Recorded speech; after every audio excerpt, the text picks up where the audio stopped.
Allez, bonjour tout le monde. C'est Stéphane USC qui revient pour une nouvelle vidéo. On a fait 2-3 jours sans faire de vidéo parce que c'était pas vraiment évident avec le boulot et tout et c'est pas facile. Mais la chaîne doit vivre. Il faudrait que je puisse informer nos nouveaux gagnants par rapport à la suite de leur procédure. On remercie d'abord le Seigneur qui a permis à beaucoup parmi nous d'être sélectionnés. Il ne faut jamais l'oublier.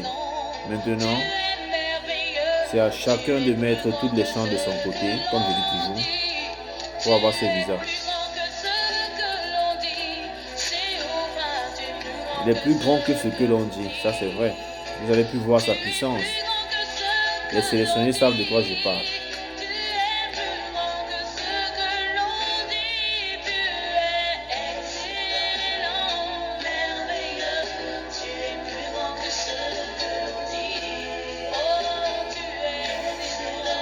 Aujourd'hui, dans cette vidéo, je vais essayer de vous parler de la DS260, sans toutefois rentrer en profondeur. Je vous expliquerai juste ce que c'est.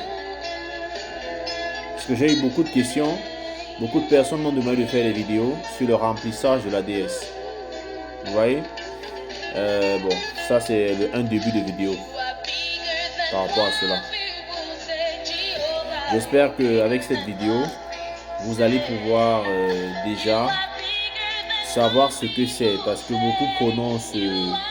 beaucoup prononcent DS260 sans connaître ce que c'est.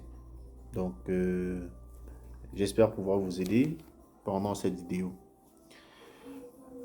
Stéphane USC, c'est ma chaîne. C'est une chaîne où on parlera uniquement de la DV loterie, des procédures pour immigrer aux États-Unis. Et si vous êtes nouvelle, si vous venez de découvrir la chaîne, pardon, je vous invite à vous abonner et activer la cloche de notification afin de recevoir des vidéos en temps réel. À liker la vidéo également si ça vous a plu.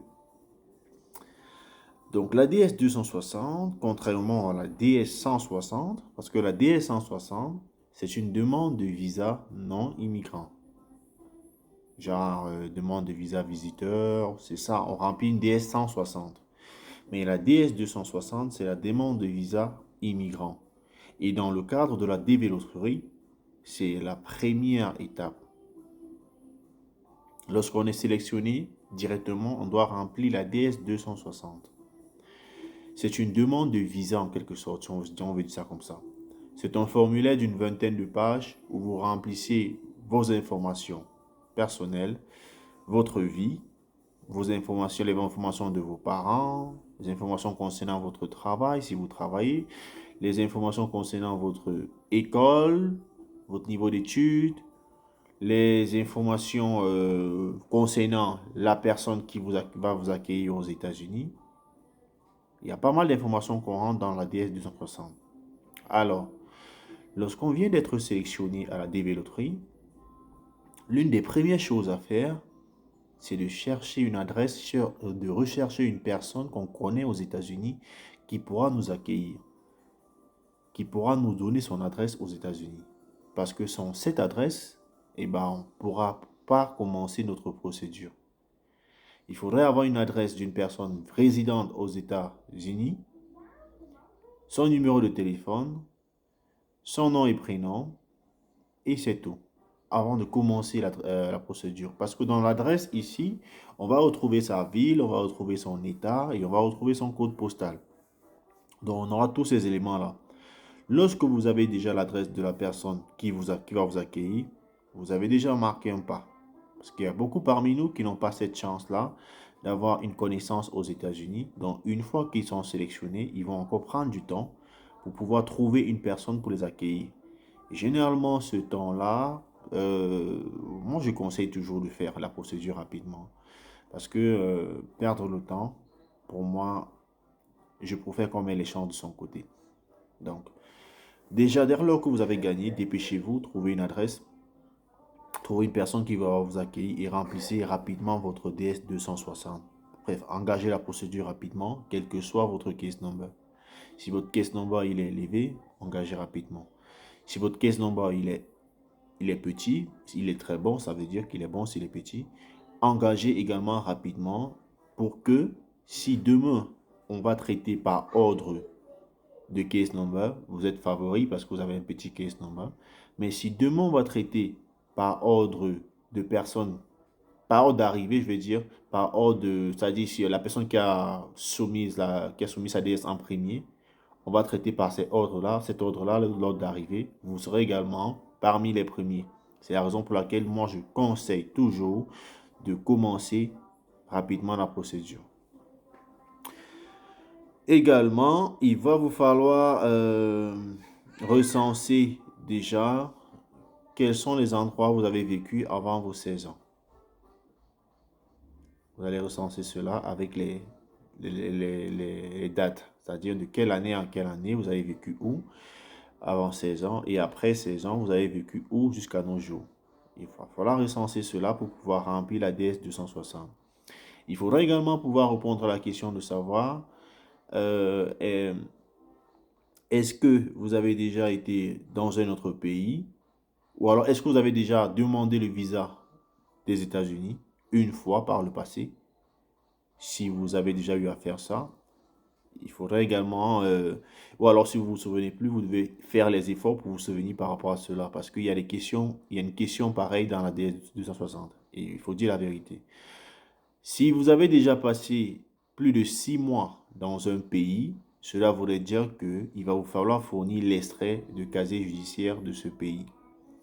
Et dans la DS 260 également, on vous demandera s'il y a un pays que vous avez déjà eu à faire. Vous allez citer simplement ce pays-là.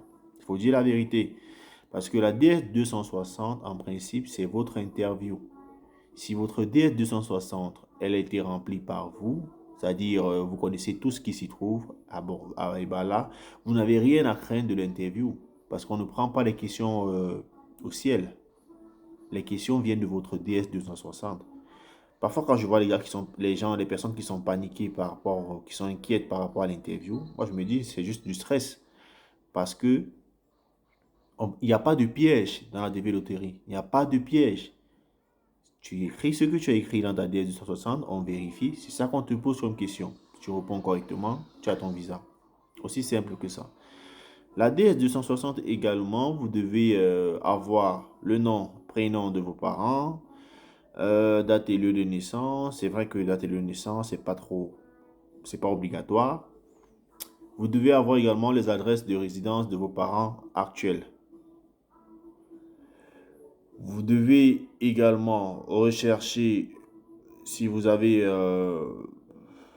vous avez recherché et recensé également votre niveau scolaire, c'est-à-dire si vous avez un bac plus 3, vous mettez peut-être la licence. En quelle année vous l'avez eu la licence? Ensuite, vous mettez le diplôme qu'on vous a donné peut-être en bac plus 2 et en quelle année vous avez eu ça. Vous mettez également votre baccalauréat et en quelle année vous avez eu votre baccalauréat. Mais ça dépend de vous. Vous pouvez décider de mettre uniquement votre dernier niveau scolaire. Vous ne mettez pas tout cela. It's up to you. Ça dépend de vous. Donc, si vous mettez uniquement votre dernier diplôme scolaire, ça ne dérange pas. Parce que j'ai entendu certains dire que si on ne met pas le baccalauréat, on est disqualifié. C'est faux. C'est faux. C'est pourquoi je vous dis, faites très attention pour avoir la bonne information. C'est faux. Il y a beaucoup de personnes là qui racontent que si vous remplissez votre DS 260, vous ne parlez pas de votre baccalauréat, et ben vous n'allez pas avoir le visa. C'est faux. C'est faux. C'est pas une bonne information. Moi, j'ai rempli ma DS 260, j'ai mis mon dernier niveau scolaire d'études. J'ai pas mis mon baccalauréat, j'avais pas le temps pour ça. Moi, je faisais rapidement. Mais je suis aux États-Unis, donc c'est faux. On arrête de vous raconter des conneries de ce côté-là. Donc, vous recensez ça, vous remplissez. Mais si vous voulez écrire, si vous aimez écrire, ben, vous pouvez renseigner tout ça. Mais généralement, c'est pas facile parce que actuellement, puisque beaucoup de personnes ont gagné, les résultats sont dehors, le site de remplissage de la DET 260 est saturé actuellement. Donc, lorsque vous voulez vous connecter, parfois ça bug. Lorsque vous allez commencer à remplir, parfois ça va planter et ça va vous demander de recommencer à zéro. C'est la raison pour laquelle lorsque vous remplissez chaque page, essayez d'enregistrer pour ne plus revenir, pour que lorsque ça bug, vous ne recommencez plus à zéro. Donc enregistrez, sauvegardez chaque page au fur et à mesure lorsque vous remplissez la DS260. Également, je prendrai quelques dossiers cette année. Je prendrai quelques dossiers, maximum 5.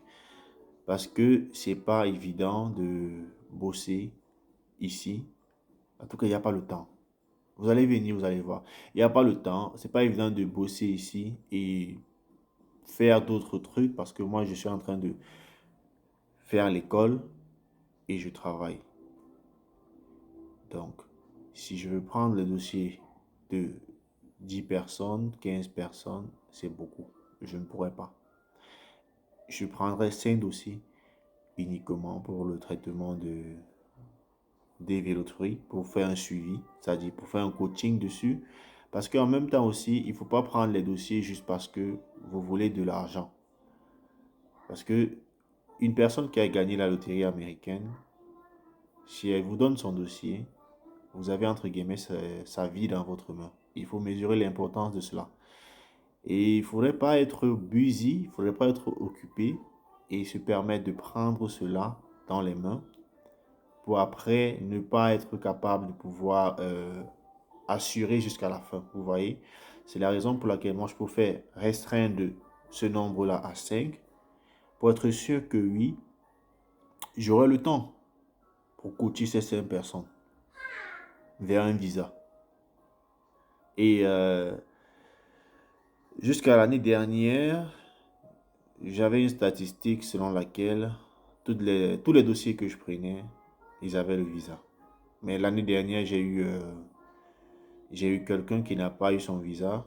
Mais ma statistique reste toujours bonne parce que tous les dossiers que je prends, ils vont à l'interview.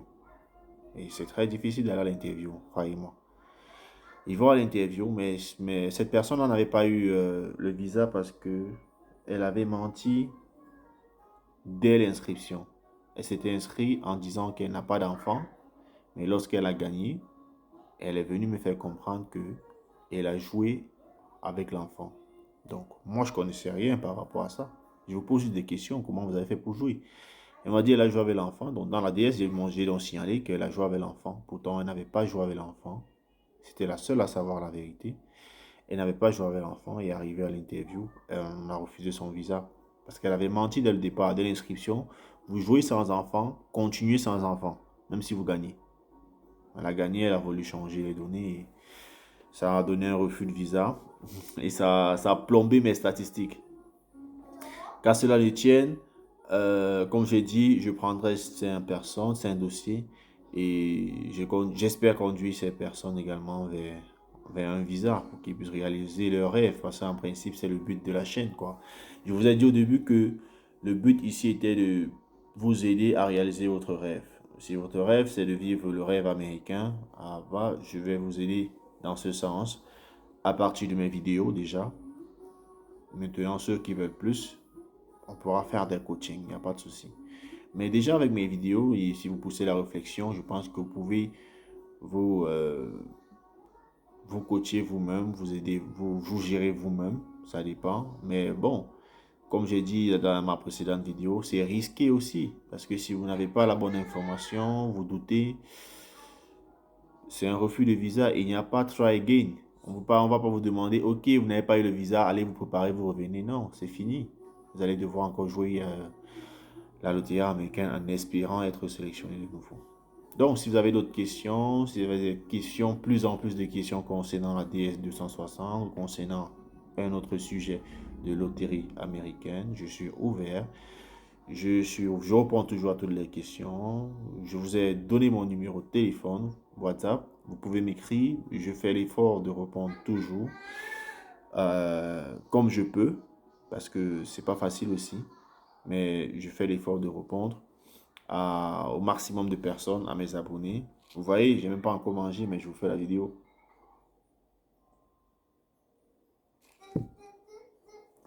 Allez, J'espère que la vidéo pourra vous aider déjà ces nouveaux gagnants à savoir ce que c'est que la DS260. Déjà, c'est un début.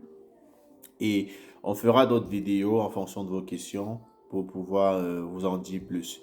Sur ce, portez-vous bien. Allez, bye bye. Ciao, ciao.